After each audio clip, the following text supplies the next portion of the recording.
again, you're listening to and watching the Paul McGUIRE Report. So anyway, all these websites, news media sites, social media were printing front page, massive coverage of my videos, my articles, my books, and everything else, which I allowed them to do for free. And I do that often, you know, because as I told somebody associated with the ministry, I don't know, a couple of months ago, I said to them, you know, I am not about the money. It's not about the money for me, and it never has been. And that remains true today. I mean, some people, that's what it's all about for them. Look, it's not that I don't like money. It's not that we don't need more money. We do. Of course we do. But what motivates me, more than anything is the reality of living eternally with Jesus Christ and the sons and daughters of God. I look at that as a reality realer than real. And I'm not Mother Teresa or some monk or something like that. I'm not talking about that. I'm simply saying what turns me on is not some plastic reward system where you know, I don't care about that. I care about pleasing the Lord, because I know that the rewards that the Lord will dispense are so far beyond whatever this earth has to offer. So, okay, back to these, to me, were unknown websites and social media sites. And this one, so I didn't know the reach. I didn't know the numbers of people that all these websites that had chosen to partner with me were reaching. I had no idea. I had no clue the vast numbers of people that these different websites were reaching. I didn't know. And you know, I would experience like what I call strange feedback. Like I was going to speak in a conference in Phoenix, Arizona, and a whole bunch of people were coming out of the auditorium, and I was well, I think I was the main speaker, and there were other leading speakers, but I was the main speaker at this prophecy event. And all these people were pouring out of the hall for the dinner time, and then they were all going to come back, and I would speak to all the people. Well, somebody heard me talking on my cell phone. A girl walking towards me, coming out of the auditorium, heard me talking on my cell phone.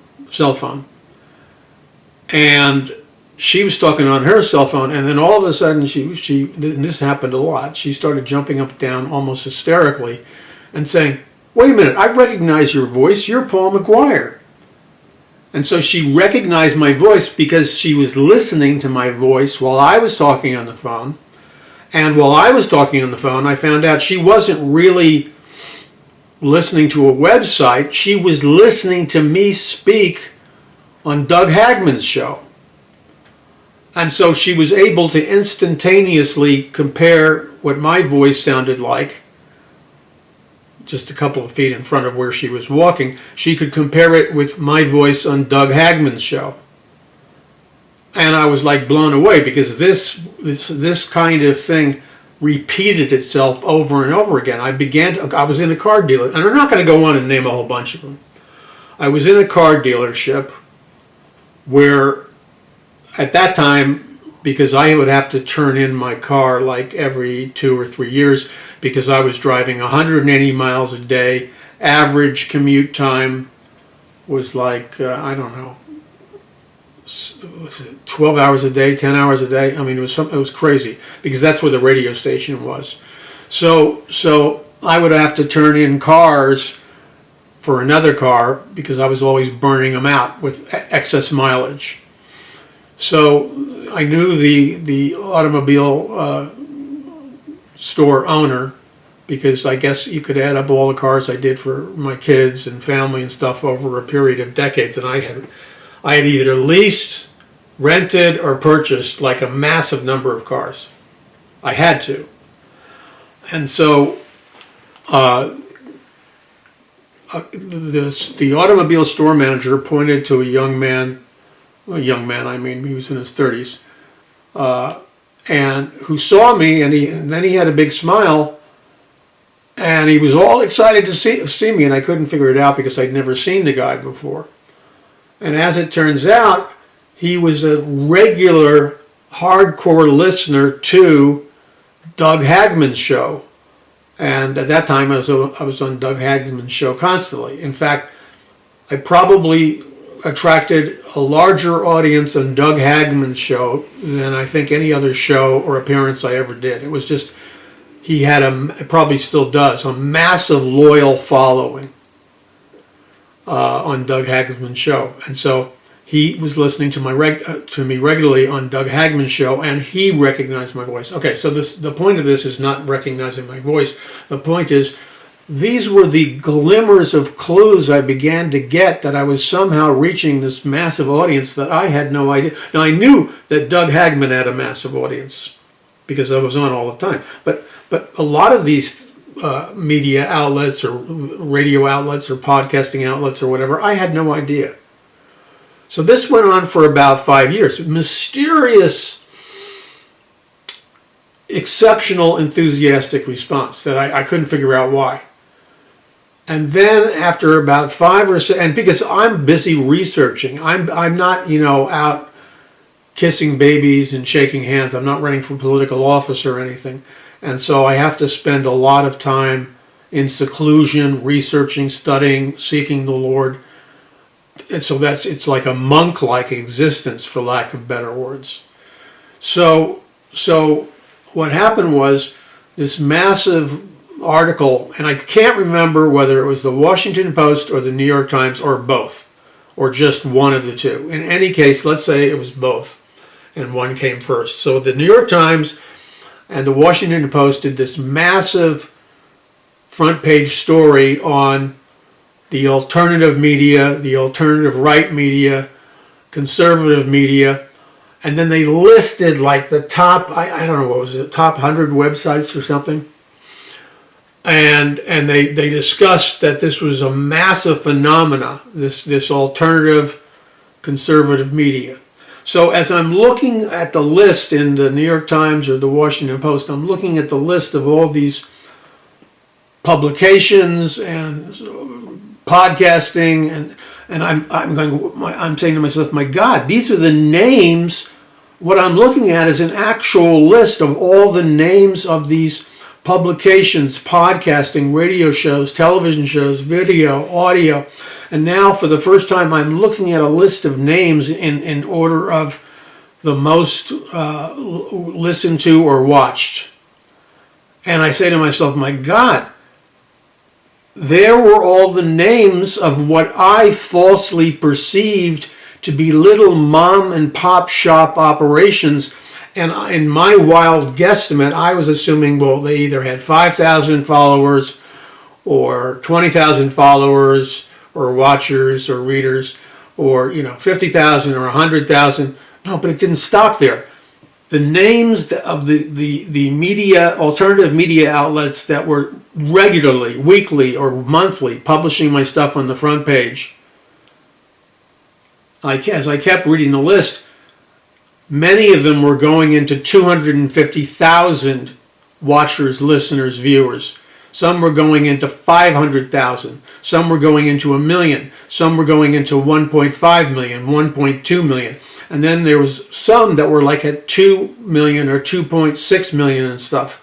And I realized all of them were important. All of them were important. But the numerical amount just blew me away. I had no idea in my wildest imagination that on a regular basis, a weekly or monthly basis, that these, what I thought were so-called obscure mom and pop alternative media operations were in fact not small mom and pop alternative media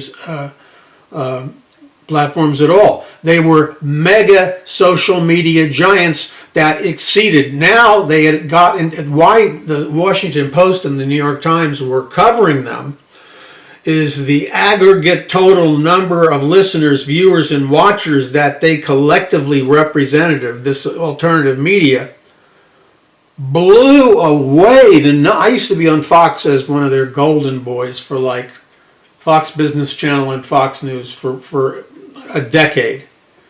And you would often get, when I was on, an audience of 2 million, 3 million, 5 million, once in a while 6 million people, every time you went on.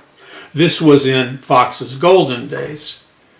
And then I would be on CNN, which would have 2 million, 3 million, 4 million, or whatever on a regular basis. So I knew what it took, and I knew what kind of technology and platform you needed to generate those numbers. But now that season was over. Fox was no longer in its glory golden days. And the reason was alternative media was now significantly eroding the audience of Fox and CNN. And also I was constantly on the History Channel and God TV. And don't kid yourself, on certain interviews on God TV, there would be modest numbers, but there were many interviews I did, and I hosted a regular program on God TV called The End Times. There were important interviews I did on God TV or the History Channel, which generated 1.5 million viewers or watchers. It would depend on the subject matter we chose. So I discovered that I wasn't reaching some obscure fringe group. I was participating in a media landslide, a media tsunami of viewers and listeners that was forever altering the landscape of our culture. Okay? Now, but I didn't know this. I was walking in ignorance of all this for like 6 or 7 years. I had no idea, because the amount of research I do, I've written 36 books, I'm working on a brand new one. I've been agonizing over it, so I need your prayers. I didn't realize, I mean, even the History Channel, what people forget, if you do a dynamic interview on any media channel, they will often air it over and over and over again. So what may start out as 100,000 viewers or watchers can easily end up in the millions over a period of 3 years, as some of these platforms like the History Channel or God TV will continue to air them over and over and over again. Now, there used to be a book or a movie called A Funny Thing Happened on the Way to Something or Other. Well, I'll call this A Funny Thing Happened on the Way to Armageddon. I began to recognize, because this is what I do for a living, I began to recognize that the deep state and other invisible forces had years ago, even though I was in seclusion, the deep state and their operatives had years ago infiltrated alternative media, had created and built and groomed, like Manchurian candidate style, MK Ultra developed alternative media personalities. And all of a sudden, the mainstream media, and this is still happening now, the mainstream media keeps going down. It's like a bathtub where the water is just going slowly down, down, down, down, down, down. That's mainstream media across the board. It's dying. So what the deep state strategy is to counterfeit mainstream media. And more importantly, the deep state strategy is to counterfeit alternative conservative media or alternative right media. So I began to see the hyper sophistication and rigging, hardcore dirty pool rigging by the deep state, where anybody who's really telling the truth, not the pseudo counterfeit truth, but anybody who is really telling the truth, like me and a number of others. And you know who they are by how much do they get censored. And anybody who's really telling the truth, they come after, but in very, very subtle ways, by deplatforming you, demonetizing you, etc., etc. Okay, we have more. I want to blow this thing open, because I could tell you stuff and I don't, for multiple reasons. And one of the reasons is not that I'm afraid of telling you, it's just I always think in terms of strategy. I could tell you the backgrounds, the biographies, and the career paths of a significant percentage of men and some women who are now the darlings in alternative media, alternative conservative media, and alternative right media, and in some cases alternative Christian media. I could tell you their true biographies, where they came from, where they received their training, and who put them in the seats of power they now occupy, and what their real beliefs are. What do you think about that? Somebody sent me an article on a particular alternative media star's.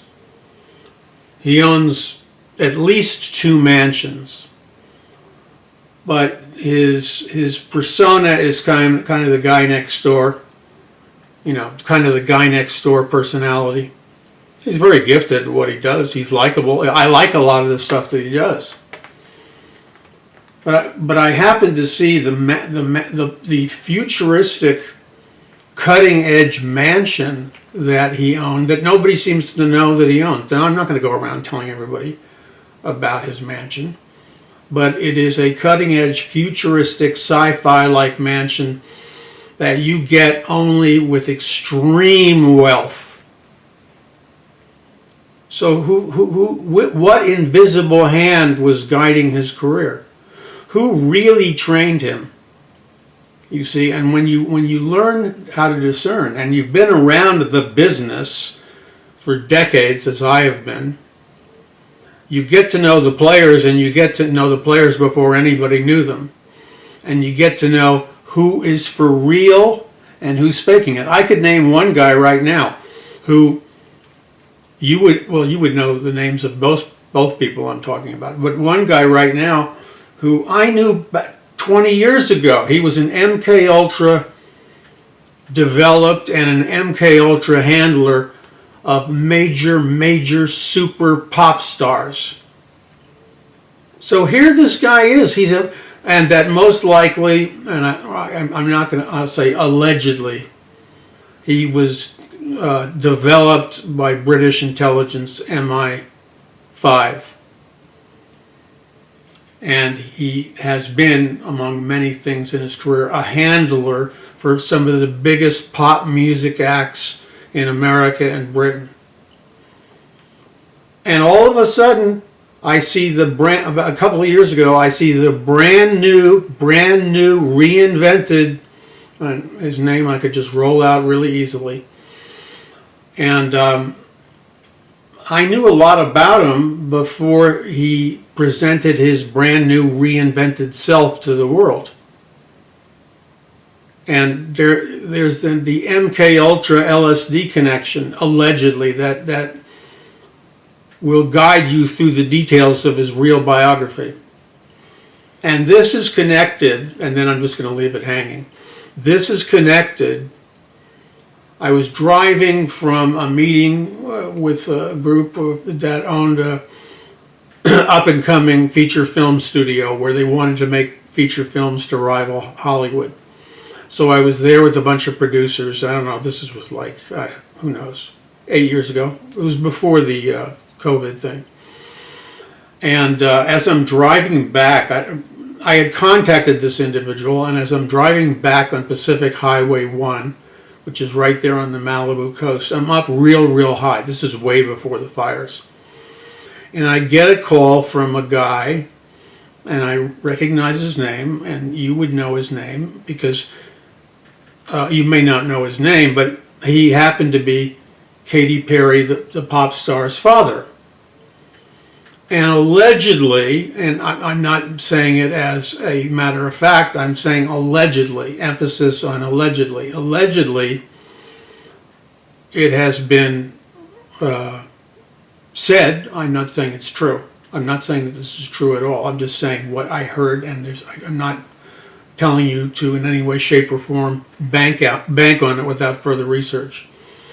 But allegedly, there was a network of people that were connected with the intelligence agencies that were secretly funding the Grateful Dead with LSD. And allegedly, a certain person's father was a key player in that operation. This person allegedly was currently a Christian charismatic minister.